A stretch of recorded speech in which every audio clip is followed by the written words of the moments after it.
Okay, let's dive into this. Today's explainer is focused on something that honestly almost everyone struggles with at some point, that frustrating, incredibly heavy feeling of just being stuck. You know you have potential, you know you want to move forward, but it's like there's this invisible wall stopping you. Well, today we are breaking down a fascinating, neuroscience-backed manifestation technique designed specifically to help you remove those internal psychological blocks. We're going to look at how we can fundamentally rewire the way we approach our deepest desires. Now, right off the bat, I know exactly what some of you might be thinking. Manifestation. Isn't that just wishful thinking? And hey, I completely understand the skepticism. But consider this. This technique comes directly from a practicing therapist who uses it with clients all the time. As they put it sounds like magic, but I'm a science person. And that is exactly what makes this explainer so exciting.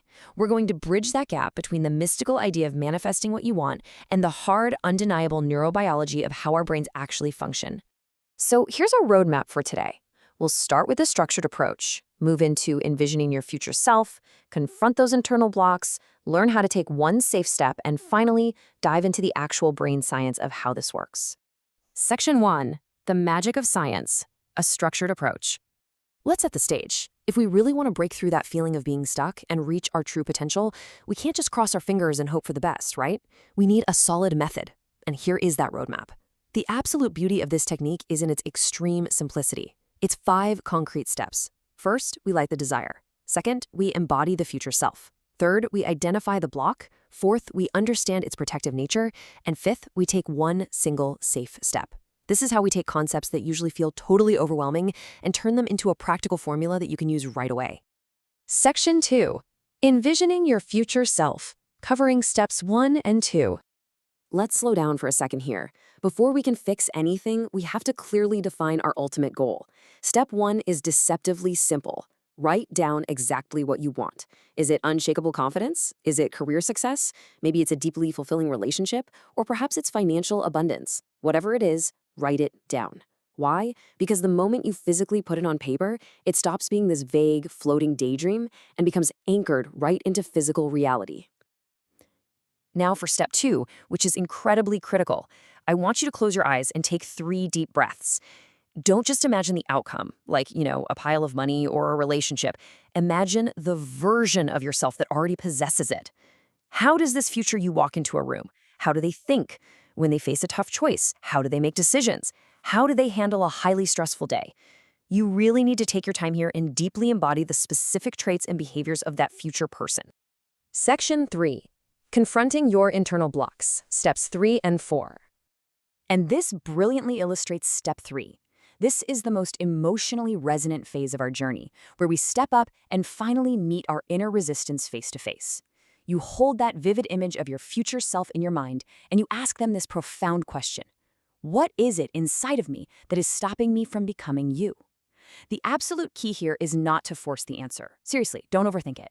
Just observe what naturally bubbles up to the surface. So what usually comes up? Well, often it's heavy emotional baggage. It might be intense fear, shame, or guilt. It could be a really painful old memory flashing back. Or it might be those harsh, critical beliefs we whisper to ourselves. Things like, I will fail, people will judge me, I'm not deserving, or this just doesn't happen to people like me. When these surface, treat them as personified internal blocks. You've just identified exactly what is standing in your way. Moving right into step 4, we completely change our relationship with these blocks. Normally, we want to fight them, right? Instead, I want you to observe where this block, this fear or shame, actually shows up in your physical body. Do you feel a heaviness in your chest, tension in your shoulders? Wherever it is, don't fight it. Ask it empathetically. What are you trying to protect me from? I know this sounds a little crazy, but trust me, it works. Let's move to and see how this builds into something truly eye-opening.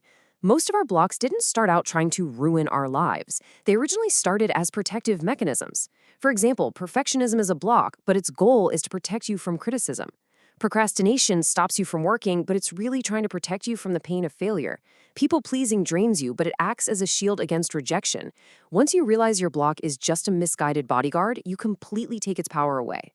Section 4. Taking one safe step, which is step 5.